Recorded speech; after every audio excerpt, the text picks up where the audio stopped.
G'day guys, today we've got a special episode which is a masterclass from Katie Staniforth, who's a former childhood teacher turned event extraordinaire and current senior event director at Cricket Australia. Katie's experience spans Super Rugby, the London 2012 Olympics, the NRL, ICC T20 World Cup and now Cricket Australia. In her role at CA, she works with all the internal teams, the state and territory associations, and the venues to put on international Test, ODI and T20 cricket in Australia. In other words, she's part of the glue that pulls the whole match together. This episode is a recording of the masterclass that Katie gave exclusive to the SportsGrad community. If you want a taste for the events and content only available to members, this is it. This particular masterclass is as comprehensive as they get, and inside you'll learn how Cricket Australia plan for international cricket events, the organisational structure of an events operations team, project plans, frameworks and ways of working, and what happens in planning meetings with ticketing, sponsors, hospitality, you name it. In the community masterclasses, we go deeper with all our guests and find out more about how they do their job, what exactly is involved, plus you get to ask any of your burning questions and grow your connections with our guests, all so that you can prepare yourselves to work in the industry. These all live in the Resource Hub, which is like Netflix for the sports industry, and here you'll find over 50 hours of premium content and resources to choose from. If you're wondering why SportsGrad members have such success finding jobs at the biggest organisations in sport, it's because of this content and connections. If you like what you're hearing, you can join over 550 members in the SportsGrad community at our website at sportsgrad.com.au/community. Enjoy. I started volunteering. It's all about who you know in sport. Am I going to be calling the last 10 seconds of the grand final? You can connect with the interviewer. The hand goes up when they've got to make a decision. Having a network is one of the most important things you can do. I didn't necessarily follow my passion. I followed my curiosity. Once you've worked in sport, there's no going back. And then lo and behold, before I left, I got offered two. Hello and welcome to the SportsGrad podcast, the ultimate guide to make it in the sports industry. I'm Ryan Walker and joining me is the citizen, Reuben Williams. We are two mates who met at Cricket Australia, and each week we learn how people made it in sports and tease out their career decisions, their work habits, skills and everything they do that makes them great, all so that you can learn how to get in, get promoted and get thriving in the sports industry. Rubes, it is fantastic to see you, and I call you the citizen because I've seen what you've been up to over in the UK and I would love to hear all about it. And I'm sure those listening in would love to hear what you've been up to as well. But it's good to see you, mate. G'day, Ryan. I'm doing very well, thank you. I feel a long way away from you at the moment, so missing Melbourne and the team back home. People often wonder how we get our guests on the podcast or how we know certain people. The podcast has been the greatest introduction to people in the sports industry ever. And so when we interviewed Sunil Menon from Melbourne City Football Club, and I told him, hey, I'm heading to the UK, he said, oh, if you're going up to Manchester, let me connect you in with our people up there. So he's hooked me up with their community team, and their community team has put me on a tour of Etihad Stadium. So yesterday I caught the train up to Manchester and had one of the most immersive stadium experiences I've ever had in my life, I reckon. And at the start of the tour, they asked, all right, what club does everybody go for? And I didn't have the guts to say I went for Chelsea, so I just kind of kept to myself a bit. But it was phenomenal. Like the setup that they've got there is absolutely incredible. And one of the things that really stood out was the influence that Pep Guardiola had on the fittings and the structure of what goes on in the change rooms. For example, they sit in a circle because everybody wants to be able to see each other. And no one gets to choose their locker. Pep chooses who sits next to who, so there's no cliques forming. And another thing, Pep's got his own match day office where he invites the opposition coach over for a glass of wine after every single match. And he's got one picture on the wall of Cruyff, his idol growing up, his coaching mentor. And before a game, he looks at this picture of Cruyff and gets inspired. So he got all the players to do exactly the same thing. He gave everybody a picture frame and to go and fill it with something that gets you up and about and makes you inspired to play football. And he then hung it on this wall just before they get to the race to go out, and they've got a curtain over the top of it. So when you do the tour and you walk through there, it's covered by a curtain, and it only ever gets opened up on a match day because it's very personal to the players. They don't want anyone else to see it. But for the players, it's the last thing that they see before they run out onto the pitch. So in contrast, the opposition change rooms are very basic, very boring, and they've done that by design because they don't want to give them any sort of advantage. So they're doing great things up in Man City, and you can see why they are so successful. So I'm here in London for 2 weeks, and the first week has just been, well, both weeks are catch-ups galore. So at the start of this week, I met up with Chris Dobson, who's one of the founders of the Millar Group, which is a group of Australians working in sport in London. And he was a great person to chat with and explain how their group had formed. The next day, I got a tour of Wembley, thanks to our friends at Global Institute of Sport, which was all set up for Harry Styles. So I'll have to come back when that's set up for a football game at some point in time. But then Man City yesterday. Today, I've got a connection out at the ECB who's going to show me around Lord. So I'll get to see the pitch before I head to the match next week. And then again, like the podcast is pulled through again. Tomorrow morning, I'm having coffee with Melissa Lawton from Sale GP, who was on the show earlier this year. So funnily enough, she actually lives in the same suburb that I'm staying. So when she suggested a cafe, I looked it up. It was 500 meters from the house we're in. So I was like, you beauty, how good is this? So yeah, a lot going on. Brilliant, mate. Well, today is a super cool episode, and it's great to hear that you're going well overseas in the UK. So it's brilliant to hear. Now, if you haven't already, follow us on LinkedIn, and if you want to connect with us and over 550 other people working in sport, become a member of the SportsGrad community. Rubes, talking about this community gets me up and about. I must say, there's a lot happening at the moment. Shed a bit of light as to some of the wins that have been happening in the community as of late. Well, Ryan, the FIFA Women's World Cup continues to recruit SportsGrad members, and a couple of the latest, Zach Davis Hancock, he's got a job as a ticketing resolution assistant. So well done to you, Zach. Great friend of SportsGrad up in Brisbane. Tanya Agarwal has got a job as Assistant Workforce Coordinator. So another one in and amongst the action for the tournament coming up. And Ebony Flanagan, she's got a job at O2 Events as an event coordinator. So well done to you, Ebony. She's been doing a lot of great things in a lot of great different roles this year. So another win for you there. But if you want to join the community, if you want to see some wins for yourself, make sure you get around the community and head to our website, sportsgrad.com.au/community to get involved. Or if you want to just stay up to date with everything that's going on in the community and in SportsGrad, then subscribe to our newsletter, sportsgrad.com.au/newsletter. And one more thing, we've got our job fair coming up. So Unisport Australia are jumping on next week to chat about all their roles in market at the moment. So we've done these in the past with the T20 World Cup. We did one in the past with the FIFA Women's World Cup.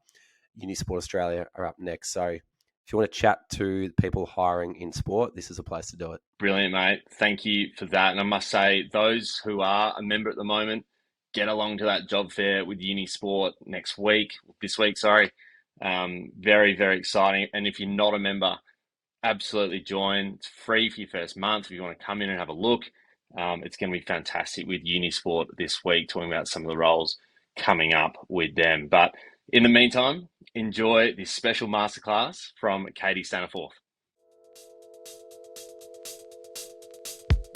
There's a reason Deacon's sports management course attracts the greatest talent the nation has to offer. Because when you join the longest running sports management course in Australia, you'll gain access to unique opportunities with leading clubs and organisations. Their partnerships with the Geelong Footy Club, Deakin Melbourne Boomers and Netball Victoria and multiple elite industry partners will open the door to exciting placement experiences that connect you with the best athletes, managers and administrators in sport. Help shape the future of the sports industry, secure your part in the golden decade of sport.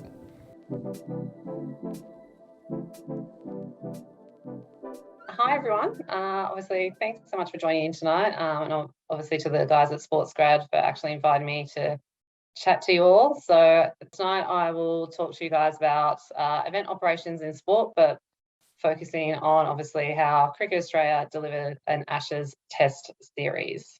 Tonight's agenda, just a quick run through. I'll take you through my current role, my background, so you get a bit of insight as to how I've ended up where I am today. I'm going to look at the what and how of event operations, who we engage with, aka who are our main touch points, who we work with to pull the match together. I'll break down into a bit of detail of what actually goes into the planning, and then the end result, a bit of a snippet of a game day and what it looks like. So originally I was actually targeting this to be about an Ashes match, but honestly, after going through this and pulling this all together, it is the exact same process. We actually go through for every international game, whether it be men's or women's.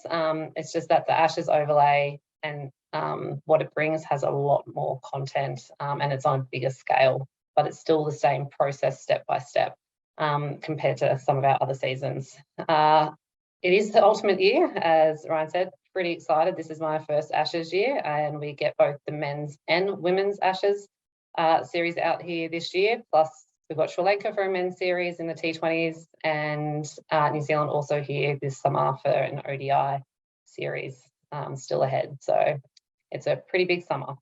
Before I wrap it up, I'll just give you some of my top tips I've learnt throughout my time in sport, and then we can have some time for questions. Okay. Let's get going. Firstly, just want a quick note for everyone that this webinar in no way actually represents Cricket Australia. I'm here purely for educational purposes and has no relation to them, although we are talking about what I do for them. Okay, so my current role is actually event director for South Australia and West Australia. So although I'm based in Sydney, my role entails leading operational event delivery for international cricket matches, both men's and women's, over in Adelaide and Perth. I work closely with all our stakeholders, as Ryan mentioned, work closely with him and his time in the commercial partnerships team to deliver their requirements while focusing on the event as a whole for the business from start to end. In other words, I deliver and execute events pretty much. How I do it, we'll go through a bit of that today, but I develop event plans by working with all these functional areas, which I'll talk about today, on all their operational and contractual requirements, and I liaise and run point with the venues in my markets. So if I refer to markets tonight, it's meaning Perth and Adelaide. Pretty much a quick summary is when people roll into site on a venue, I need to make sure on a bump-in day, if they turn up 5 days out, everything they need is ready for them to come in and start setting up, getting ready to do their job. So I'm that main touch point with a lot of people with the venue. If you hear me refer to a day -2 or day -1, for those who aren't familiar with it, it is literally, let's say if I say day -3 is 3 days out when bump in begins. My background, just really quickly, how I've ended up to where I am today. I actually started out as a preschool teacher, believe it or not. I was studying early childhood. It was something I always thought I wanted to do after school, between that and sport. Didn't last very long. I've always had a passion for sport. I pulled out after 1 year of uni studying early childhood. I loved playing it. I loved watching it. I grew up with 4 older brothers. My younger years were getting dragged around watching them, so it was very ingrained in me. I ended up taking a bit of a leap after studying sports marketing. I moved over to Perth to try and crack into the sporting industry. So my first job, I ended up at the Western Force, which is a rugby union team over there. I was 21 and I'd landed a role as a membership officer in the membership team over there. After 2 years, I jumped into the partnerships team at the Western Force, but then I got the itchy feet, so to speak, and wanted to do the London working visa when it was easy before COVID times, and made the leap over there. Obviously, like to move a little bit when I was younger. I went with the goal of wanting to crack into the London Olympics. It's always been a goal to work on an event like that. And I literally landed in London and the next day had an email about going for an interview and got a job with them the following week. I started in an operational readiness coordinator role in my time at the Olympics, in the fit out and reinstatement. This was pretty much overseeing access control for any contractors coming into site in the pre-games period, so the bump in and the build of a lot of the venues. So approving people to go on site and do their works to complete the venues and get them ready to be operational. After a couple of months in that role, I moved into be responsible for what we'd call the VIC at an Olympic Games. Majority of the Olympic Games do have these. It's a venue and infrastructure command centre. There's lots of them within the Olympics, these command centres, and it reports into a MOC, a main operations centre. So what I was doing was setting up this centre for everybody. It was where all site management teams on venues would report in every day in the lead up to the Olympics, where they could request extra expenditure approvals, was for issue resolution and escalation for anything happening out on site. In the command centre for the venue and infrastructure team, we had representatives from our senior site management team, energy, the gas and water teams, broadcast, contracts management. When I say that if we need to approve extra expenditures, we were having a few issues. So let's just so you know exactly what they would actually call in for. There was a few issues at one of the venues because, as most people are aware, London is a very rainy city. The rain was causing havoc on a few of our venues in terms of being behind building grandstands at the rowing venues and the like. And the people on site would call in and ask for extra money because they need to bring in more contractors to be able to complete the build on time to be ready for the Olympics Games. So luckily, though, I wasn't stuck in there during games times. We all rotated shifts throughout there, so I was actually able to be extra hands on site for any of the site managers 3 days a week at any venue that needed help. So it was actually pretty cool. Got to visit and see a lot of the sports at the Olympics. I jumped back home after that and was at the Rabbitohs for 5 years in various roles, but that's where I finally got into what I've always known I've wanted to do, match operations.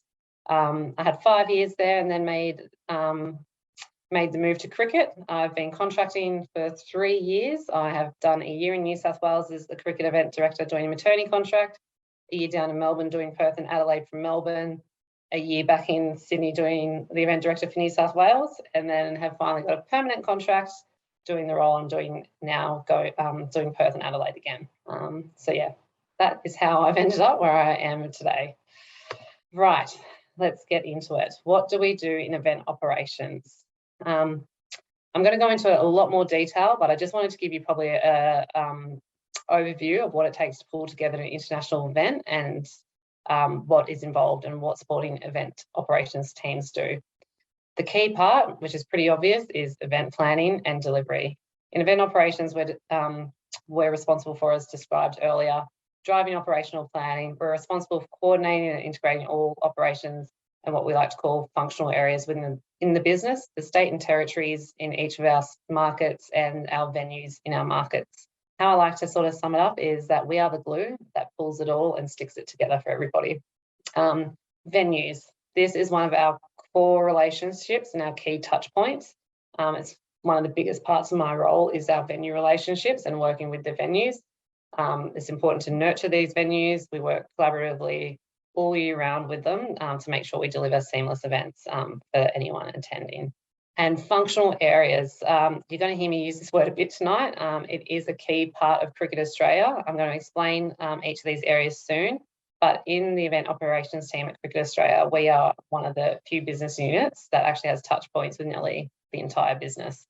Within our teams, we actually appoint leads to work with each of these functional areas. So there's one point of contact and we sort of strategically group and align them, which I'll take you through. And then the fun stuff, the seasonal projects, the long-term, short-term, continuous, there could be new seasonal ones. We simply relook at everything to improve our processes and procedures every year. We divide it amongst our events team, which I'll take you through the events team soon. And these sort of projects could be our project plan for the following year, our event management tools and systems, what we're doing for uniforms, temporary infrastructure requirements for the season ahead, our budgets, all our event documentation, which you'll see a snippet of tonight. There is a lot of paperwork in our roles. So the how. The first steps, I have touched on some of them. Firstly, in a season for us, before we even get to planning for a match, we wind down from the season before. During this time, we conduct and compile all our seasonal debriefs with the functional areas, our venues, any other stakeholders we work with. And then we turn to start looking at the season ahead and develop a strategy for the season ahead. We look at all our key learnings and apply them to our objectives for the summer ahead. The people. Our people are key. The people we work with, any touch point, our teams direct, we always want to focus on our people and growth opportunities, our well-being, the resourcing throughout the season, and any event delivery team integration opportunities within the business. We always want to empower our people, ensure they know their purpose and what an integral role they play in ensuring we deliver amazing and operationally successful events for Cricket Australia. I've mentioned resourcing. Our season changes every year. We don't have set matches in the same states every year, so we always need to look at where the matches are. Do we have gaps? Do the current teams can they manage the amount of content they've got this summer? And we look at where we may need to help out or leapfrog and go into other markets to help out. So yeah, it's different every year. So although I might be doing Perth and Adelaide, if I need to, I'll be ducking across and helping out another market if there is a gap and they've got matches on at the same time. And then we look at our tools. This is just before we get into that nitty gritty, we look at how the tools we use that can assist us plan and prepare for the season ahead. We look at our delivery teams in each market. We look at our functional areas, who's going to represent and be part of our planning process. We create season dashboards, develop that season project plan. We look at our event management system, a system online we call Teddy, which everyone logs their, whether it's deliveries, attendance at match, daily reports, money can't buy experiences for approvals, parking requests. Yeah, so it's pretty much an online system that captures everything. So for us in the event director role, we can pull reports. So we look at that system every year and how we can improve it. Our event documentation, our policies, our processes, and then again, our readiness sessions in this preparing for the season ahead, particularly in this lovely COVID environment that just doesn't seem to go away. So how we actually deliver an Ashes season is we all have markets. I look after certain matches, but we also have a team that help deliver the season as a whole. We have a senior event director in our team who also looks after Vic, has an ACT and has an event manager under her assisting in those markets and an event coordinator. Then there are 3 event directors, one based in New South Wales, one based in Queensland, and myself, although also based in New South Wales. And we've got some event managers and event coordinators. So we do have to divide and conquer because it is not sustainable for one person to be traipsing around the country, which is actually what it used to be, but it isn't sustainable, and our venue relationships have definitely bettered from having key focus points rather than one person jumping around and not being able to nurture those relationships. Okay, the detail. I'm going to start breaking it down for you, and apologies. I know there's questions at the end, but if anyone has anything, always feel free to jump in. We touched on reviewing the season that was and the strategy and building our framework for the summer and our people and the resourcing. The next focus for us during those initial planning phases is budgeting. For each event, we need to do a budget. In our business, we call them match returns. So we have to actually do these for every match. So every, from the test match, from an ODI match, from a T20 match, a tour match, men's or women's, we work on our budgets and submit them to our finance team for review. We also have another budget for seasonal, which is our, let's say, our non-match related costs. They're more like the travel, accommodation, uniforms, supplies, etc. that we're going to need. The budgets we look after are more the match related costs. So these would include things like venue hire fees, police, medical, security, customer service, catering, waste management, event staff, traffic management, anything that is related to the match as an event cost, they're the budgets that we look after. We then look at that project plan, and then we develop the department milestone deliverables and set some key dates for us to hit throughout the summer in that planning phase before we break out into the market by market planning. And then, the functional area planning I have touched on, but we're going to go into a lot more detail on that very soon. So although we have our framework, there are 4 event directors and we all have different ways of working. Ryan probably knows that we are all very different characters and everyone has their different way of doing things. So we like to call it freedom within a framework, and then we start breaking it down to our market planning and go off and start working with our stakeholders. When I first started in cricket, I had no idea how detailed and intricate the game was. I hadn't probably watched a lot of cricket, and I swear I actually learned something new about the game every single day. So one of the first things I did was create a bit of a project plan and a WIP for me personally to work from, and my deadlines to capture everything that was operationally required to deliver an international event. It includes all the functional area requirements, their tasks, the allocation of a responsible person, deadlines, days to go, and a status update and commentary of where things are at where things have progressed. This is just a little snippet. Pretty sure it's like 200 or 300 lines. It has accreditation, event ops, and then all the other functional areas, which we'll start to go into. So it is a bit of a beast of a document, but it is my Bible as to how I operate. It's across all matches. On here, you'll be able to see there's Adelaide Oval and Cairo, which is where we have our women's tour matches, training requirements. I have a bit of a document that I'm trying to think is probably like 20 tabs long, but it's just one place to host everything. But in saying that, the other event directors don't do that. They'll have their own processes. Right. So Katie, is that just for you? That is for me and Laura, my event manager. We work from that. I set it up, I think back in 2018-19.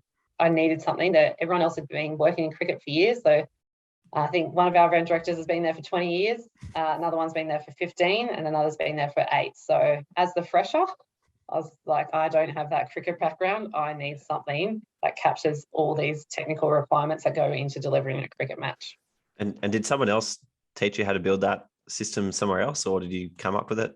No, I sort of had started to see a few documents that had bits and pieces. So I pulled it together for myself in a master document, and then each year it's developed. Originally, I didn't have the days to go as a countdown out. I just had the set dates, but each year just sort of build on it based on key learnings and seeing other people's documents in my time in sport or in businesses, really, other businesses as well. So it's been it's quite. I need to get that formula off you. I'm not that advanced at Excel. I think that's quite a good one. Google, but I can teach you. I'll send you the snippet. I'm thinking though, like, imagine if, like, one thing I've got here is and we'll go to it at the end, but like for an event coordinator, imagine if you were able to like come up with that template from the get-go, how far ahead you'd be instead of just going in blind.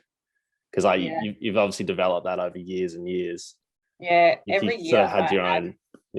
Yeah, there's new things I'll add in there that I'll learn from match, and I'm like, right, I need to remember that for next year, and I'll add it in. I started, I think, 6 weeks before my first match, and was based here in New South Wales. My event coordinator started on the same day, so we're both new, and there was no handover because there was the event director had her baby early, so there was no one based in Sydney. We were relying on pestering people, phone calls, emails, but also trying to be self-sufficient because everyone else was busy. So, it is my Bible, and I'm very happy to where it's gotten to, but it will keep developing every year. Okay, the next phase, the match-specific planning. So after I sort of create that WIP and redo it for the season and align it to all the matches, we start to establish a lot of planning meetings. These start with some venue meetings. So we start setting up just with the key venue reps and the event ops team from CA, some meetings to start informing the venue of our initial planning, where we're at, when we're going to start bringing in the wider group, an overview of what we're looking to do, any key changes of what we want to roll out at match. We then probably start these about 4 months out from the first match at the venue. After that, we start bringing in the wider group into what we call at cricket the event delivery team meetings. they change every year. I think they were event planning group meetings last year. The year before that, team event delivery meetings. We do love an acronym. So if you hear me say EDT, that is an event delivery team meeting. These ones probably start about 3 months out from that first match. And in these ones, we involve the venue, plus we include a representative from all the functional areas. Ryan, you've sat in on a few of these in your time. And then we also bring in some state and territory staff that assist us at match. For example, when we go to Adelaide, there are some SACA staff that help out at match, but we also include the SACA membership team. And when we go to Perth, the WACA membership team, because they actually have a large presence at match. I don't know if anyone's ever been to Adelaide Oval. The SACA membership actually takes up nearly half the venue.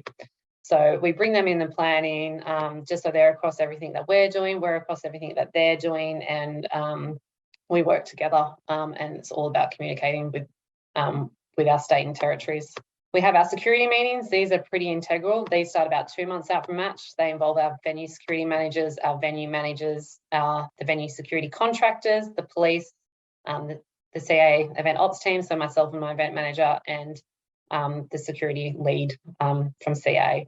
And then there's normally, after that 2 months out, we do on about 28 days out, day minus 14, day minus 7, and a day minus 1 meeting. On the day minus 1 meeting, however, both the team, so the Australian and England team security managers would join in that, and the match ref, along with the ICC, which they send out an anti-corruption officer out here. So they join in on those meetings on the day minus 1 when everyone's on site. Catering, you wouldn't believe it, but this is one of the biggest parts of our job. I have never worked in a sport where catering is so integral and we offer so much. It's great because we get to taste great food on site, but the catering meetings, they probably start also set up with the venue teams.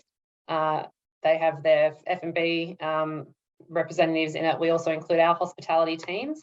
What happens in these meetings is they start planning all the menus for the season ahead. So for event ops, we actually look after all team catering. So we get the guidelines from the teams and build menus out and work back and forth with the team dietitians and getting them sign off. We look after media and photographer catering, radio catering at some venues, staff catering, family catering, and then the hospitality team look after their function spaces. But as part of these meetings, they also work through how we're going to set up each space, what rooms we're using for dining rooms, etc., and making sure that they're set, whether we're doing buffet food, hot packs, etc. So it is a bit of a process, and it actually takes up a large chunk of our planning. Another big beast of a document we all use is we develop a schedule of accommodation. So this is one of the first things we do after we commence these meetings, is start building out the schedule of accommodation. After we've set up those event delivery team meetings, we're working with our functional areas. We know what they need. We know what spaces they need, and start allocating rooms at match. So a schedule of accommodation, you might ask what it is. It's a list of all the spaces at the venue and the rooms on site, and we start to fill out who's using what space. We have a pretty good base from the years before, and we just look at it, review it, tweak it. Sometimes there's different people on site we need to find a room for. We might reallocate spaces depending on what's the best use of a space. But for example, these are accreditation entries, points, staff working spaces, staff dining, event presentation rooms, performer rooms, stakeholder spaces for any activations for our commercial team, where the LED operators are going to go, merch locations. There's a lot of them, press conferences, etc. So with this document, once we've fleshed that out, we also build a furniture, fit out and equipment list with it. So what we actually want in each space. So the venue know what we want, and we also put in when we need it, based on when those people will arrive on site. We need that room set from this date.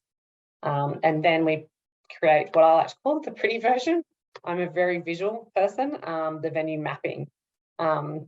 So that is just working through, once we finish this, and putting them all onto a map and allocating everyone for a visual purpose, really. This season, in a test year, our biggest headache across, I would say, probably every venue in the country is broadcast. With an Ashes year comes 3 broadcasters.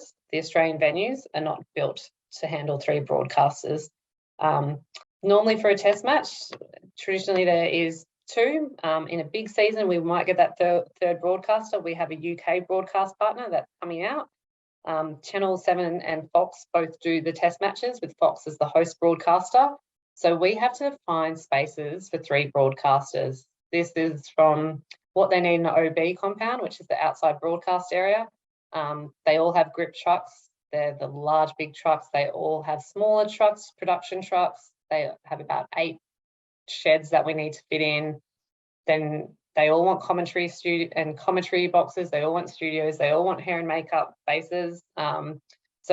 It's been a bit of a jigsaw puzzle. We struggle even with just our dual broadcast, but when we get that third one, it's actually a bit of a headache. But our venues are very good and help find solutions about where we can actually fit everyone in. For example, in Adelaide, we are actually having to put a couple of trucks up on the plaza outside the Oval because we just can't fit it all in. And luckily, tennis centre next door being really nice and letting us park a few things up against there.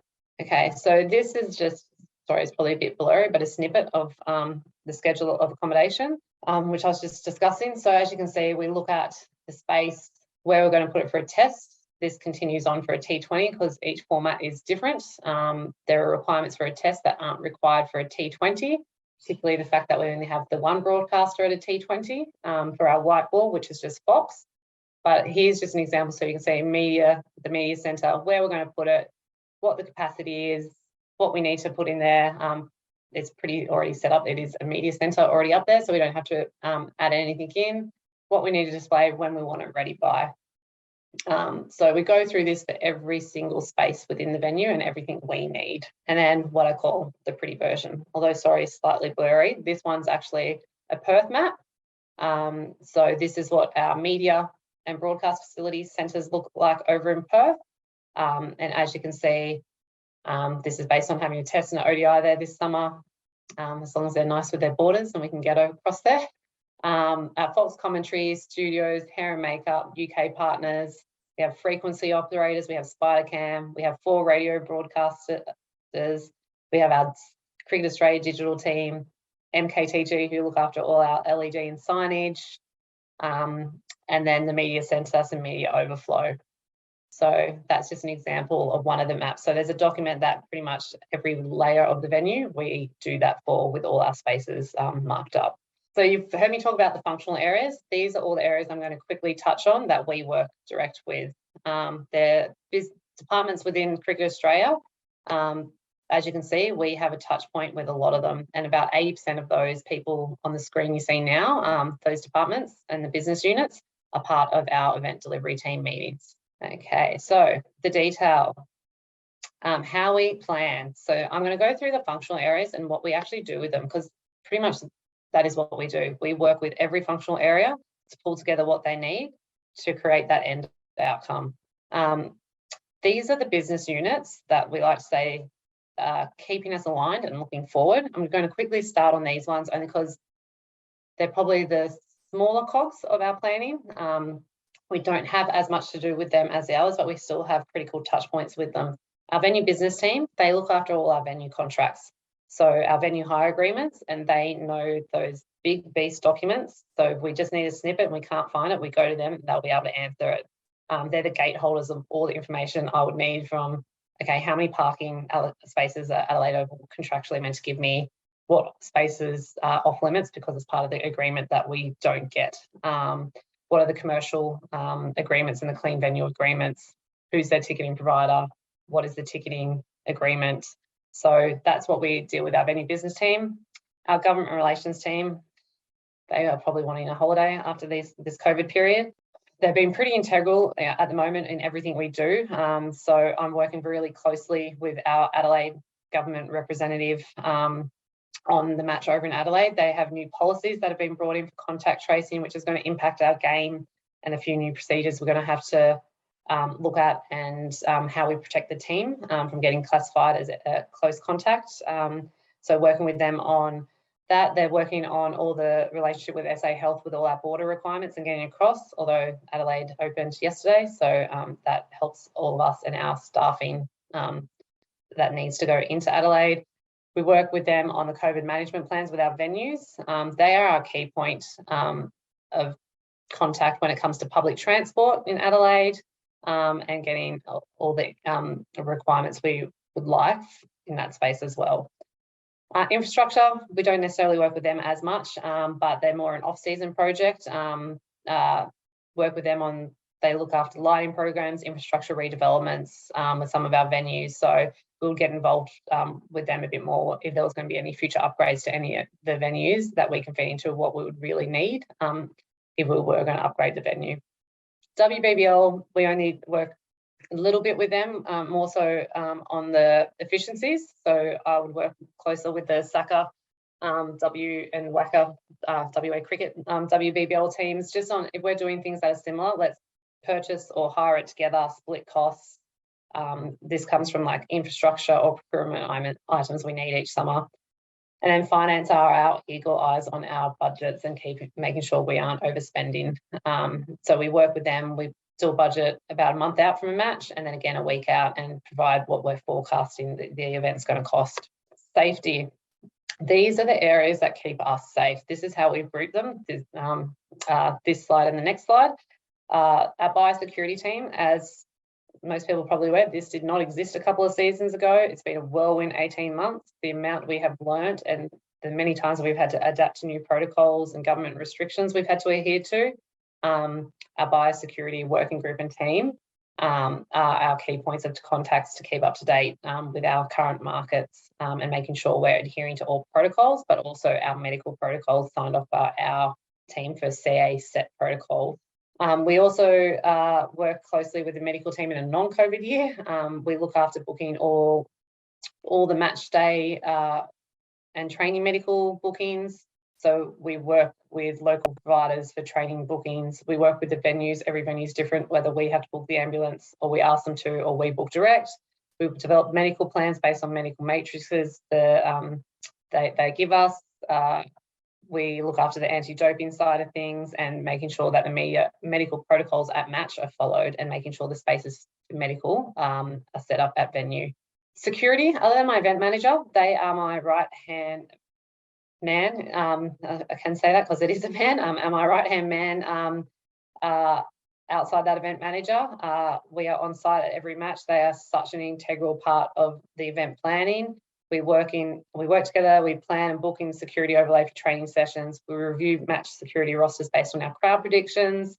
We review the field of play security, the gate setup and the security, bag checks, bonding, how we're best going to set that up, particularly in Adelaide now that it is a vaccinated only venue, because that adds another layer to the ingress, and we want to try and make it as seamless as possible for all the attendees. We work with them on the team movements and the arrival at venues, establish safe areas for our players, work with them on the alcohol management plans, the police presence and their numbers on site, and anti-corruption and integrity. Pretty much I'll call them my safety blanket. Okay, sorry, I'm going to try and get through this a bit quicker. These are the other key areas keeping us safe. Accreditation, that is access control. So we break it down into players, officials, events, venue, field of play, media, photographers, and broadcasts. We work closely with them because we vet anyone coming on site. So anyone that has applied for accreditation to Adelaide or Perth, we sit with the team and say, yay, nay, do they actually need to be on field of play? No, their role doesn't need to be on field of play, so they won't get access to that accreditation. Our legal and integrity, they assist us with all things ambush marketing. So we work with them on anything new in government regulations in Adelaide and Perth. And they develop guidelines to give us on ambush marketing because every state is actually different. Our critical incident management team is CIMT. We work very closely and do a lot of tabletop exercises with them. So that is a key part of planning in the lead up to each season. And risk and safety is pretty self-explanatory. We have a team that we work with on OH&S, risk documentation, safety sign-offs at match. They oversee our event safety management manual, waiver forms, heat and pollution guidelines, and we do a day -1 walk around, which you'll see when I give a quick snapshot of a game day to sign everything off. Okay, the experience side of things, what keeps fans and us happy? So starting with our partnerships team, these are all, again, I keep saying it, probably everyone is the main stakeholder that we work with. We work with the partnerships team to deliver all their contractual deliverables at match. So we work extremely close with them on their money can't buys, which are on-field experiences, behind the scene experiences. We have a fair few of them in Adelaide since we're now allowed back on the field to play, which we weren't last season. So we've got a lot of partners that will be facilitating this for, but in saying that, we'll follow our CA COVID protocols to do that, to keep the team safe. But we're pretty excited that things are starting to get a little back to normal, and we can start delivering these requirements for our partners. We work with them on partner activations. So at the moment, I'm working over in Adelaide on where we're putting our Dettol sanitizer stations, where the Qantas choir are going to be. Are they going to be on the roof where they have been before in Adelaide? Partner express lanes, partner handouts, what's the best location for them? So working through all of that at the moment. We work with the team on their signage programs and LED and their contractor MKTG. So we work very closely on the bump-in side of things, of all things signage, and also the the LED signage, particularly behind the sight screens. And then hospitality, very similar to the above. We work with them on their bump in, bump out, what they need. And they also have money can't buy experiences for guests to go down on the field to play. And then ticketing, we assist in working with the ticketing on their builds for each event. Every event is actually different. We build a test match differently to a T20 and ODI in terms of our categories. We work with them on what needs to be held for sight screens, partners, our broadcast cameras in the stands. They'll then produce their ticketing pricing models and maps for all the games. They lead on our terms and conditions and refund policies. We work with the security side of things for terms and conditions as well. And then we liaise with the venue for ticketing on the terms and conditions. We work with them on box office timings, gate setups.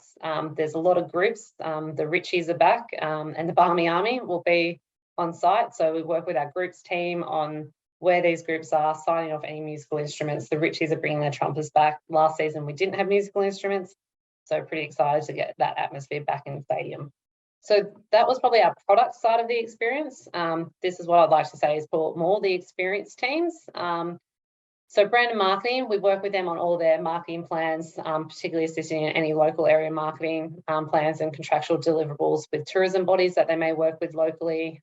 They help us with our branding program and our in-venue IP TVs. So all the TVs that you see in a venue, they work with us on what content we're putting out there to promote either partners or matches or merchandise.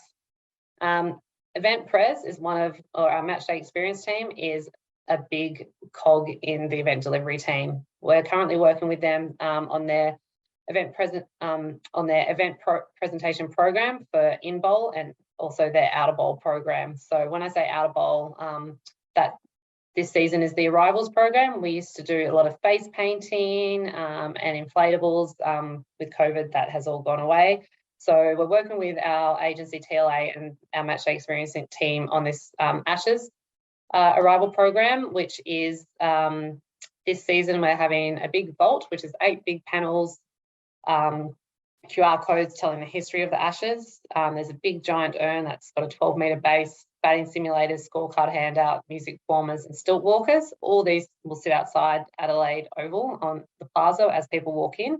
So what I do is I facilitate, they tell me what they're doing. I look at the plaza, plot everyone out, work with venue on where the power is for if they need power, and then get it signed off also so they don't impact ingress or egress with the placements where we're putting things. The field of play activity, we are back on field. So this will be anthem ceremonies and the likes, and Qantas choir performances if they're down on the field, the break activity for our partners. We work very closely with them on that program, particularly if there's anything we need to get signed off by a grounds team. Post-match presentation, if there's a stage getting rolled out, what is the weighting, what are the wheels? So we get that information and work with the venue and come back with any red flags of what we can and can't do. And then community cricket, they sort of tie into matchday experience in our partnerships program. A lot of it is around the Woolworths Cricket Blast program. We get the kids out on field. We have them part of the anthem ceremony, although COVID, how we're delivering it this year is still going to be slightly different because these children are under 12 and not vaccinated. So we are looking at ways we can put them on field, but away from players that's been signed off by our medical team to not put any risk on the team that could impact the whole series. And then some volunteer works. Digital, we just need to provide them a space at match. Just thought I'd chuck in some experience I've been able to work on with our matchday experience team. We built a pool over in Perth in season 19-20. This took months of planning to pull this together with our agency, TLA, and the matchday experience team, all the local authorities. Perth is a different beast. They have all their own rules. So looking at pool safety regulations, pool filtrations, weight loadings, the seat removals, the cost to take out all those seats, we worked with the venue on.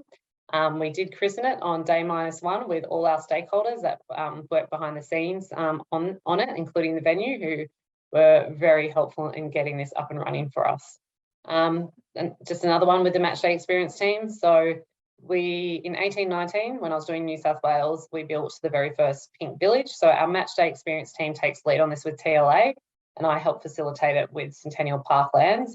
This one is outside SCG, and the area we use is not within the SCG precinct. So my job was helping facilitate it with the Centennial Park stakeholders. And yeah, we did build it on a car park, which they weren't happy about because then they lost their revenue, but that is part of that relationship management, working closely with them to get this up and running. And in the bottom corner was the Field of Flavors along Driver Ave in 1819.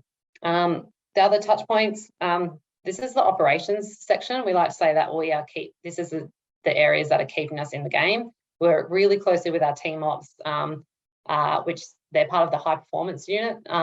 On training sessions, we work closely with them on the visiting team requirements, all their team requirements at the venue, from catering, their arrivals, their parking, all their deliveries, the change room setups, the family requirements. And then we also have what we call the cricket and match ops team.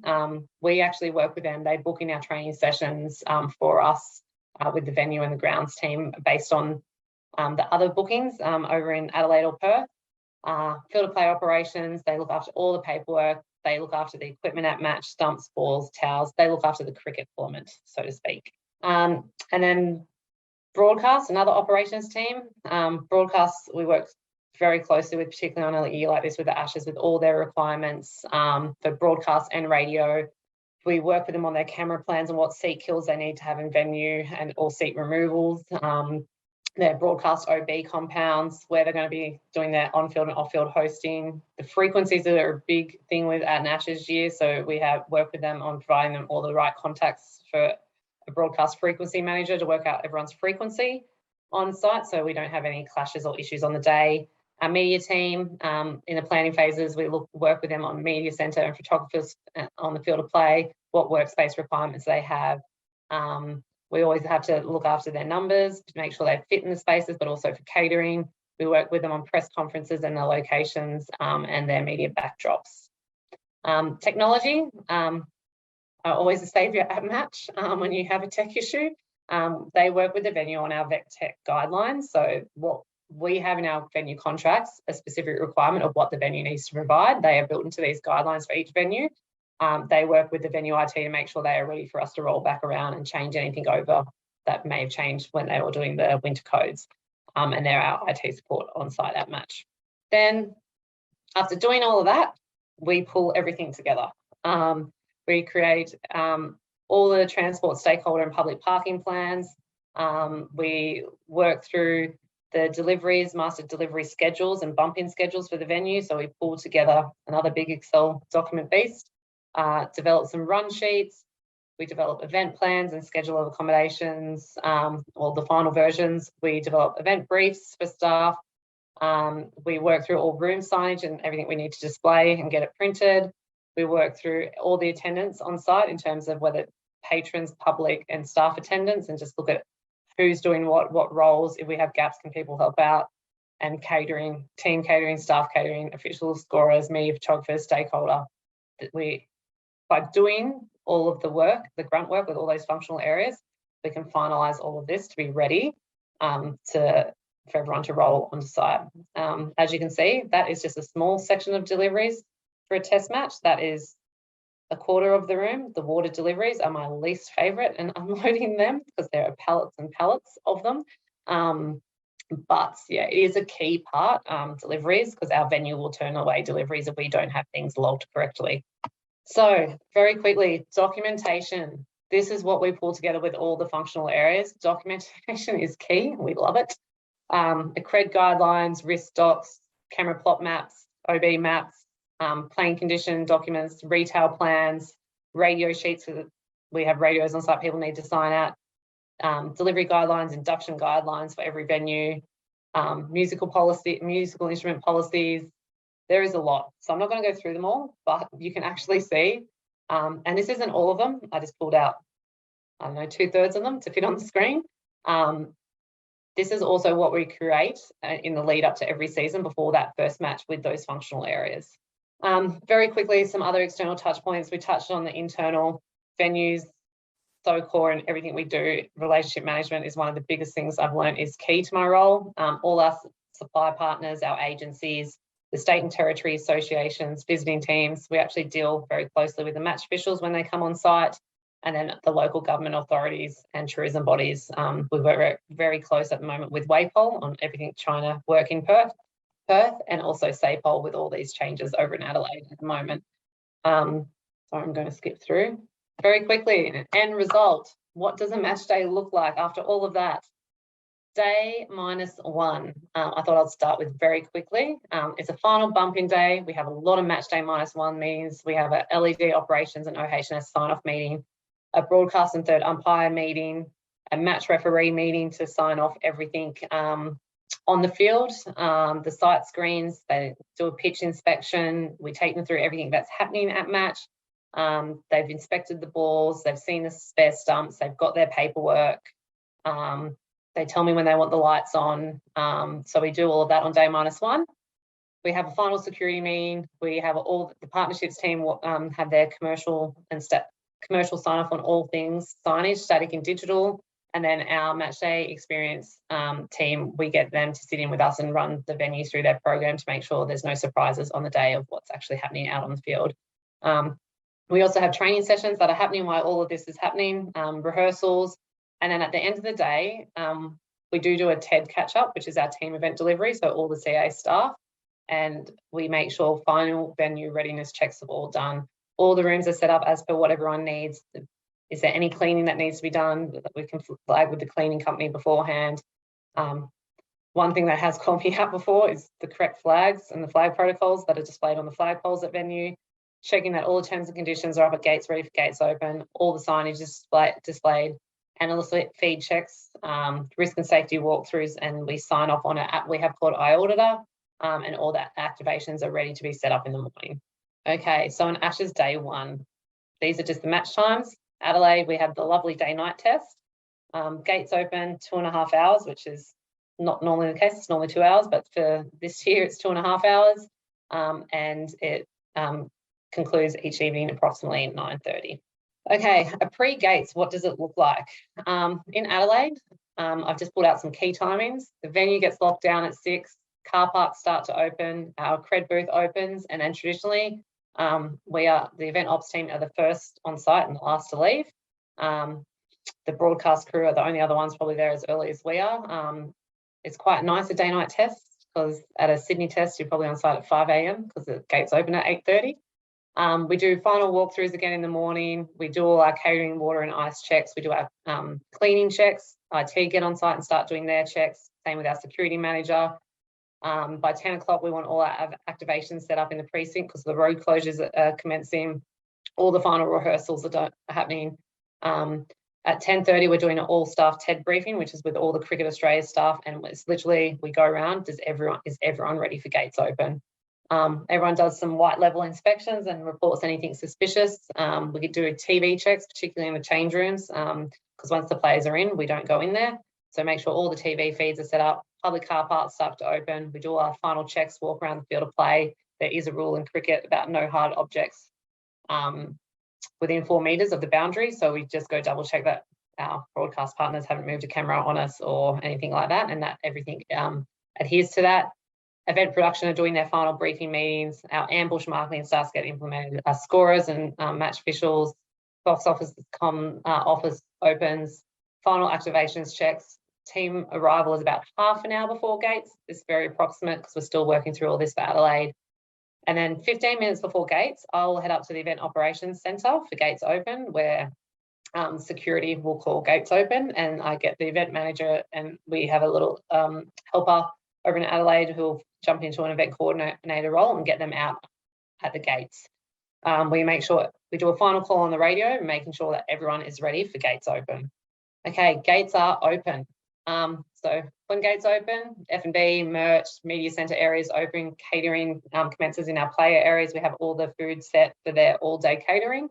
We do a Red Frogs briefing at 12:15. I'm not sure if anyone's familiar with Red Frogs. They are at a test match and they are going out into the crowd. We've got a very different COVID plan for them this year, but they give people water, sunscreen, Red Frogs, icy poles, just looking after wellbeing in the crowd. Our matchday experience team get their program kick-started about 15 minutes after gates. It may seem silly to have in there, but staff lunch is very key. So before it gets really busy and the match starts, we quickly make sure everyone has been fed. Hospitality starts to open. A coin toss is always half an hour before the game, where you can see we've got the partnerships team out there with one of their experiences. Field of play is normally cleared about 25 minutes before the match starts. We have a Qantas choir performance, then we have the teams to the field. In my run sheet is very to the T. When teams walk out is like to the second. I didn't include that here for you guys, but it is very particular with our broadcast when they actually come out. The umpires is always umpires first, then fielding and batters, and then that first session commences.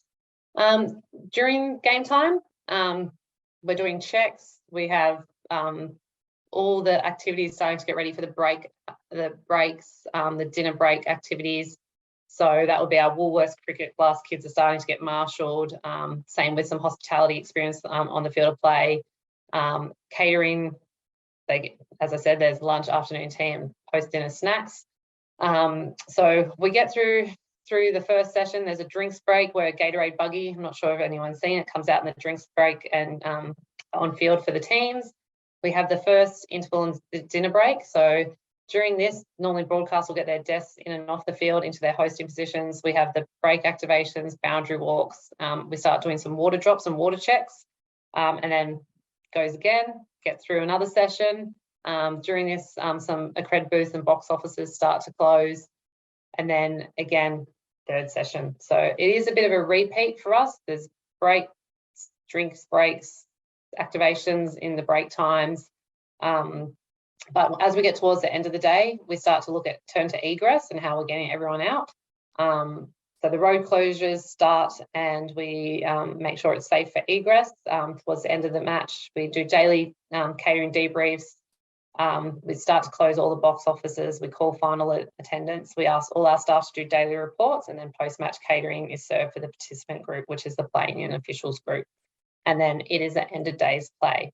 So while all this is happening, it may look, this isn't the full detail, but the phone is running hot. What I'm there for is any escalation of any issues. People don't have what they need something urgently that wasn't thought of. And it's both from the venue and from everyone on site. So key is always to have a portable phone charger because the phone goes flat at least twice a day. And then at the end of the day, if anti-doping are there, we can start getting play notifications, field of play interviews. Our programs start to go off air. We have to check in with the teams that the ambulances are okay to depart, that they don't need them. We do a security debrief on all things that evening. So if we need to fix things, anything that was happening with crowd behaviour, we can implement changes for day 2. The food and beverage outlets start to cease operation, and then what we do that night is actually reset everything. Our hospitality team will start resetting all their spaces. We start resetting, doing water drops again, getting everything ready for a day 2. Everything shuts up about 11 o'clock at a day-night test match with the media centre closing, teams getting off-site hopefully around that time because we don't tend to leave until they've gone. And then we try and lock down the venue about 11 o'clock when everyone's off-site. And then we do it all again. It is literally very similar, but activities change every day. So certain things will be reset, but most matches are like this, just depending on their format. It can change. It's just shorter breaks, so shorter activities, but they are all very similar in regards to operations. Top tips: early planning. Get on top of things early when you can. Project plans, timelines, and objectives. Organise your time well. Sound time management skills are essential. Fluid and flexible is a key word, and pivot for the last 18 months. The amount of times we've had to change things the day before a match or during a match would surprise you, but you just got to make it happen and crack on and get things done. Whether it's a government regulation or team wants something, we're there to make things happen for everybody. Assign responsibilities, get people to help out, get ahead on some contingency planning. Core part of my job is problem solving. Communication, I'm probably an over communicator, but I rather bring everyone into the planning and everyone into the loop, so everyone has the right information and there are no surprises for anyone when they get on site. Learn from every event. Relationship management is key, which I've mentioned a couple of times, and attention to detail and being able to multitask. So during that event, let's say we got to a day 3 and things are going smoothly, I'm sitting in the room working on the next test match. Having Perth and Adelaide, I have 2 test matches, and then there's also another 7 games after that. So if I can, I'll sit down and actually try and get ahead, but sometimes that just doesn't go to plan. One other tip: things will not go to plan. I can tell you that. I have had issues and curveballs thrown at me where I've had to put some of those top tips to use. Half the time people don't know any of the issues that I've dealt with on a match day. Sometimes they will. Pretty obvious in that first photo, there was a fire right outside the stadium. That one I couldn't really hide from people. Nor in the middle picture there, where we had to evacuate a couple of thousand people out of their seats and someone abseiled up during the match to cut down a hanging roof panel.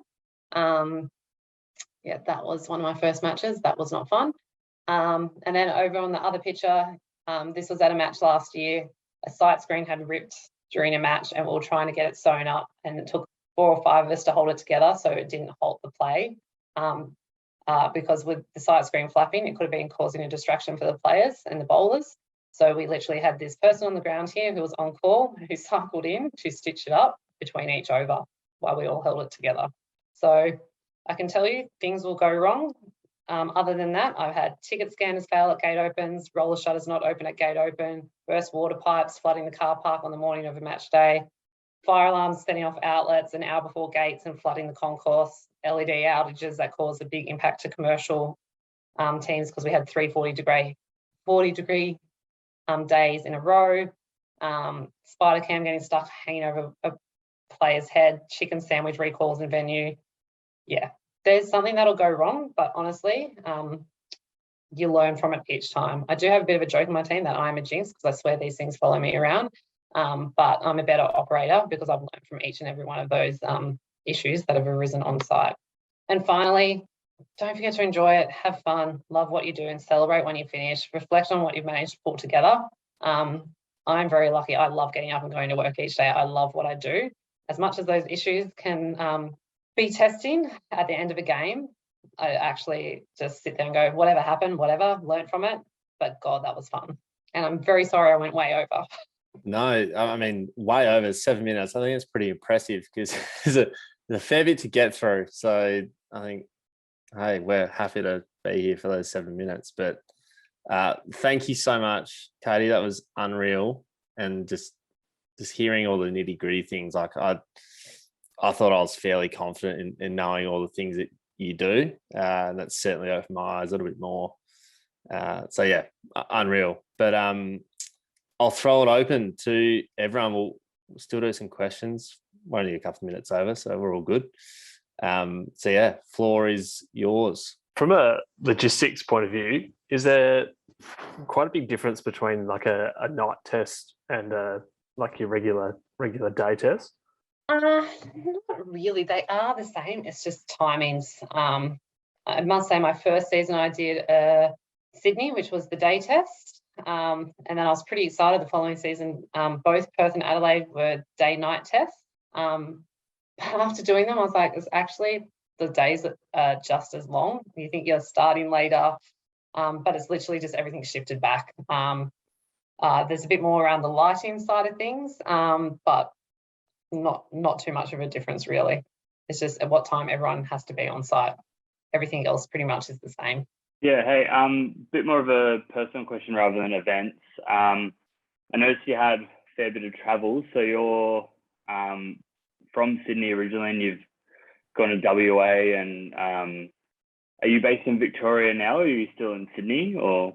When I did this role last time, I had to move to Melbourne, but I think COVID has shown ways of working. I'm based in Sydney, and work has said this time around I can do the role from wherever I want. So I don't have to be in Sydney. I could go back to Melbourne if I wanted to be back at head office. But for now in this season, I'll stick to Sydney and then see what I want to do next year. But the ways of working have changed. Definitely. We've got our Vict has an ACT team. They're all based down in Victoria, but my event manager is based in Victoria. And last time we did work together, we were obviously both in Victoria. So we found new ways of working, particularly not that many people being in the office in the last year. But don't know what I'll do next year, but at the moment it still seems to be working, being based back in Sydney. Yeah, and like when you moved to like WA, for example, like did you move to WA before getting that job, or did you move for that job? Like, were you sort of seeking an opportunity interstate, or like how did those sort of opportunities come about? I just wanted to change. I'd been in Sydney for years. I moved to Sydney when I finished school. I'm from a very small country town in New South Wales.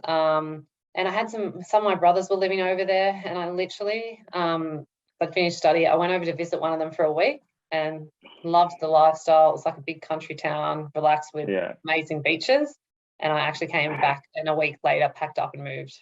So it was a bit of a spontaneous move. Did some temp work over there before I found a job in sport. But it wasn't necessarily for the job. It was just for a change and to try and crack into it on that side rather than be based in Sydney, where I just felt I wanted to get out and do something different for a little bit. Yeah, fair enough. Cool, thank you. Perth is God's country, so I don't blame you, Stannis. Here we go. Josh. Hi. So you mentioned ambush marketing a few times in your presentation. I've only ever really learned about that from a marketing perspective, so I'm curious how someone working in events kind of plans to, I suppose, try to block that and all that. So we have a bit of a process at match. If we tend, although not many people can travel at the moment, we would normally have one of our legal team on site at match. Traditionally, it has always sat with them. For the last 2 seasons, it had sat with event ops for any ambush marketing to get reported into. The process would be at match. If someone cites any ambush marketing, they're to call it into our legal lead. Used to be us, but hopefully that person will be, actually no, in Adelaide they will be there because they're based in Adelaide. They would call it into our ambush lead on site. They would then call it into the security manager, and we can't officially make people move on, so we have to report it into the venue and the police, and then it's more of an ask to move on. Every state has different legislations as to what you can and can't do. If it's within a certain line, every venue has a line around the precinct, which is part of our hire, falls under our commercial. So we have a right of anything within that line, but anything outside, so at a venue, if it's a block away and it's on a public piece of land, we can't necessarily control it. We can report it in, and then the police take over dealing with it for us. Thanks. No worries. Awesome. I think Jared will give you the last, just so we can wrap it up. But after you, mate. Perfect. Hey, Katie, thanks for that. That was awesome insight into your role and what you do. Just a question from me. There's absolutely a massive power of work going into like the preparation and the lead up, and then on the day as well. I'm just interested to know in what's your busiest time, whether it's in the lead up or on the day of match? Right now is my busiest time, probably about 6 weeks out from that first match. People start coming out of the woodworks with requirements and needs, particularly at the moment because borders are opening. there is an influx of interest of partner activity at match, and the fact that we've now been able to approve activity on the field of play with our medical team. So that 6 weeks out is pretty cool for us. The days are long, and but I know for me, because it's a key part of my role, summer.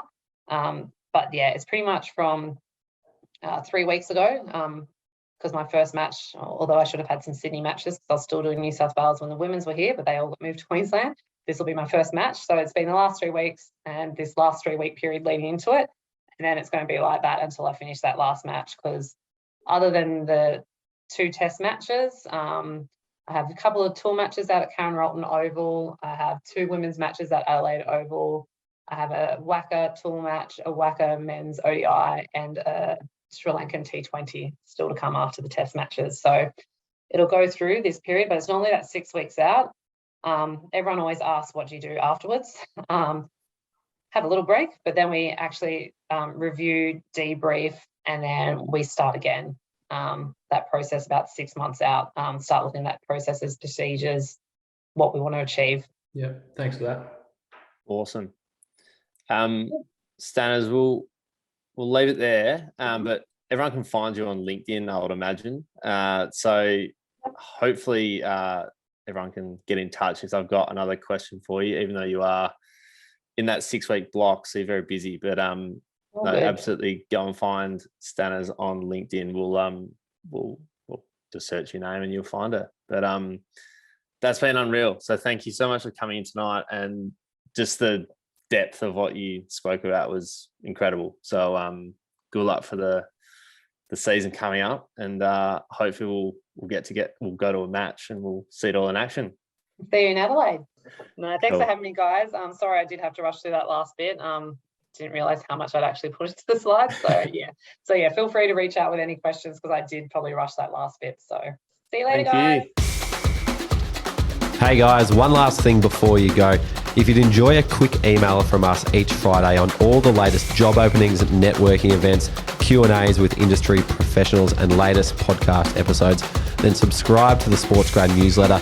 Head to our website, www.sportsgrad.com.au/newsletter to subscribe. There's also a link in our show notes to join.